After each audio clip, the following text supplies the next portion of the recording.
وَأَن تَصُومُوا خَيْرٌ لَكُمْ إِن كُنتُمْ تَعْلَمُونَ، اور تمہارا روزہ رکھنا تمہارے لیے بہتر ہے اگر تم سمجھ کر رکھتے ہو۔ روزے دار سے کوئی لڑے یا گالی دے تو کیا کہے؟ انی صائم، میں روزے سے ہوں، میں روزے سے ہوں۔ اللہم بلغنا رمضان، اے اللہ ہمیں خیر و عافیت کے ساتھ رمضان المبارک تک پہنچا دے۔ اللہم بلغنا رمضان، رمضان کی خوشبو ہواؤں میں ہے۔ روزے کا بدلہ، رسول اکرم صلی اللہ علیہ وسلم نے فرمایا کہ اللہ تعالیٰ فرماتے ہیں انسان کا ہر عمل اس کی ذات کے لیے ہے سوائے روزے کے کہ وہ خاص میرے لیے، میں ہی اس کا بدلہ دوں گا۔ کتنی جلدی یہ رمضان گزر جاتا ہے، پیاس لگتی نہیں افطار گزر جاتا ہے۔ ہم گنہگاروں کی مغفرت کر میرے اللہ، عبادت ہوتی نہیں رمضان گزر جاتا ہے۔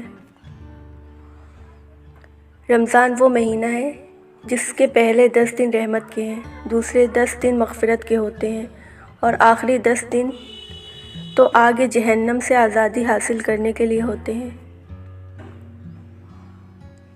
افطاری کے وقت دعا نہ مانگنے والے روزے دار کی مثال اس مزدور کی طرح ہے جو سارا دن کام کرنے کے بعد اپنی مزدوری نہ لے کر جائے۔ ہو سکتا ہے یہ آپ کی زندگی کی آخری رمضان ہو، خوب دل لگا کر محنت کریں، روزہ رکھیں، نمازیں پڑھیں، چلتے پھرتے ذکر الہی کریں، اپنی بخشش کروا لیں اس رمضان۔ رمضان میں ہر نیکی کا اجر 70 گنا ہو جاتا ہے۔ رمضان المبارک، یا اللہ ہمیں صحت عطا کر اور رمضان المبارک روزے رکھنے کی توفیق عطا فرما، آمین۔ جو لوگ دنیا کی گرمی برداشت کر کے روزے رکھتے ہیں وہ کل قیامت کی ہولناک گرمی سے محفوظ رہیں گے۔ رسول اکرم صلی اللہ علیہ وسلم نے فرمایا جس شخص نے بغیر عذر اور بیماری کے رمضان کا ایک روزہ بھی چھوڑ دیا تو خواہ ساری عمر کے روزے رکھتا رہے وہ اس کی تلافی نہیں کر سکتا۔ روزے دار کے لیے دریائی مچھلیاں تک دعائیں مغفرت کرتی ہیں اور افطار کے وقت تک کرتی رہتی ہیں۔